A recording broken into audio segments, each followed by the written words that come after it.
I moved into this old apartment building a few months ago, drawn by the cheap rent and convenient location. The place has its quirks: creaky floors, thin walls, and a basement that's been locked for years. The landlord told me it was used for storage by previous tenants, but now it's off-limits due to structural issues. The first night I heard the laughter, I was jolted awake at exactly 3 a.m. It was faint but unmistakable, a child's giggle echoing through the pipes. I figured it was just my mind playing tricks on me. The next night, it happened again. This time, I got out of bed and pressed my ear to the floor. The laughter was clearer now, almost as if the child was just below me in the basement. Curiosity got the better of me, and I decided to investigate. During the day, I went down to the basement door, but it was padlocked. I asked the other tenants, but they either avoided the topic or looked at me like I was crazy. One old lady on the first floor whispered, "Don't go down there, dear. Some things are better left alone." Ignoring her warning, I borrowed a bolt cutter from a friend. That night, I waited until 3 a.m., and sure enough, the laughter started again. Heart pounding, I snuck down the stairs and cut the lock. The door creaked open, revealing a long, dark hallway. The air was thick and musty, and the only light came from my flashlight. I followed the sound of the laughter, which grew louder and more distinct. At the end of the hallway, I found an old wooden door slightly ajar. I pushed it open and stepped into what seemed to be a child's playroom untouched by time. Dust-covered toys were scattered around, and a small rocking horse creaked in the corner. The laughter stopped abruptly, replaced by an eerie silence. I turned to leave, but the door slammed shut behind me. Panicking, I yanked on the handle, but it wouldn't budge. Then I felt a cold hand grip my ankle. I looked down and saw a pale, ghostly child staring up at me, her eyes void of life. She whispered, "Play with me," before everything went black. I woke up in my apartment, drenched in sweat. The basement door was once again padlocked, and the old lady gave me a knowing look as I passed her in the hallway. To this day, I still hear the laughter at 3 a.m., but I've learned my lesson. Some doors should never be opened. I picked up a hitchhiker on a deserted road, but when I dropped her off, she vanished into thin air. I was driving home late one night after visiting a friend in a neighboring town. The road was deserted, and the only light came from my headlights cutting through the darkness. As I rounded a bend, I saw her. A young woman standing by the side of the road, thumb out, looking desperate. Against my better judgment, I pulled over and offered her a ride. She climbed into the passenger seat, thanking me profusely. She told me her name was Emily, and that her car had broken down. She needed a ride to the nearest town, which was still a good 20 miles away. As we drove, we made small talk. She seemed normal enough, though a bit nervous. She kept glancing out the window as if expecting someone to appear.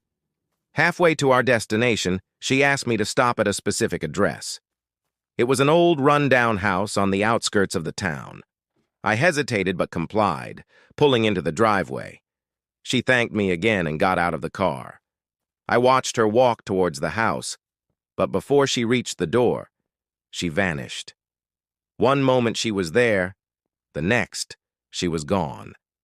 Shocked and confused, I got out of the car and approached the house.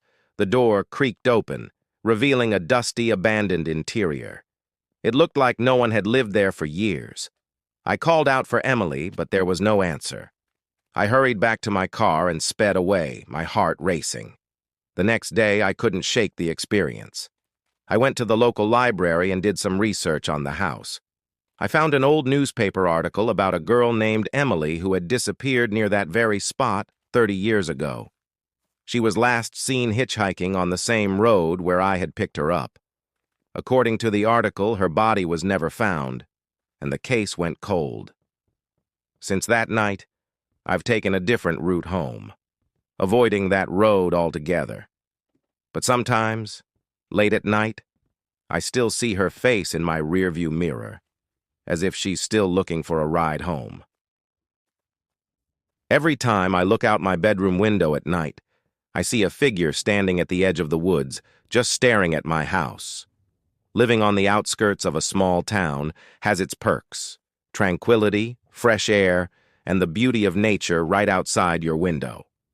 My house borders a dense forest, and I've always loved the view from my bedroom window, especially at night when the moonlight filters through the trees.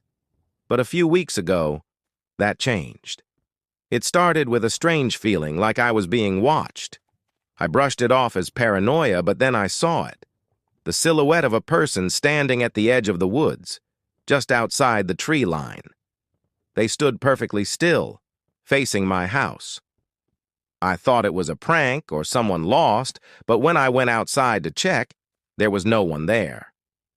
The next night, the figure was back. This time, I stayed inside and watched from the window. They never moved, never came closer, just stood there, watching. I couldn't make out any features, just a dark shape. I called the police, but by the time they arrived, the figure was gone. They found no footprints, no signs of anyone being there. Night after night, the figure returned. I stopped going to the window, but I could feel its gaze. I started losing sleep, dreading the night. One evening, I set up a camera to catch whoever or whatever it was. When I reviewed the footage the next morning, my blood ran cold. The figure was there, but as the hours passed, they didn't stay at the edge of the woods. They slowly moved closer, stopping just short of my window, staring directly into the camera. I showed the footage to the police, but they couldn't help. The figure never showed up on the nights they patrolled the area. Desperate, I decided to confront my stalker. Armed with a flashlight and a baseball bat, I waited until nightfall and headed into the woods. As I approached the spot where the figure usually stood, I felt a chill in the air. My flashlight flickered, and I heard a rustling behind me. I spun around, but there was no one there. I turned back to the spot, and the figure was now right in front of me, mere inches away. I could finally see its face, pale, gaunt, and expressionless. Before I could react, the figure whispered, "I've been waiting for you." Then, everything went dark. I woke up in my bed, drenched in sweat.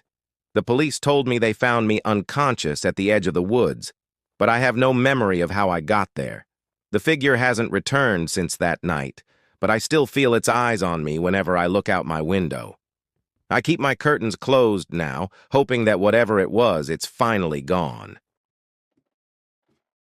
The hotel manager warned me not to stay in room 217, but it was the only room available, and I had no choice. I was traveling for work and ended up in a small town with only one hotel. It was an old, creaky building that had seen better days. When I asked for a room, the manager hesitated before giving me the key to room 217. He warned me that the room had a history and that I might prefer a different one, but it was the only room available. I brushed off his warning as a quirky attempt to spook a weary traveler.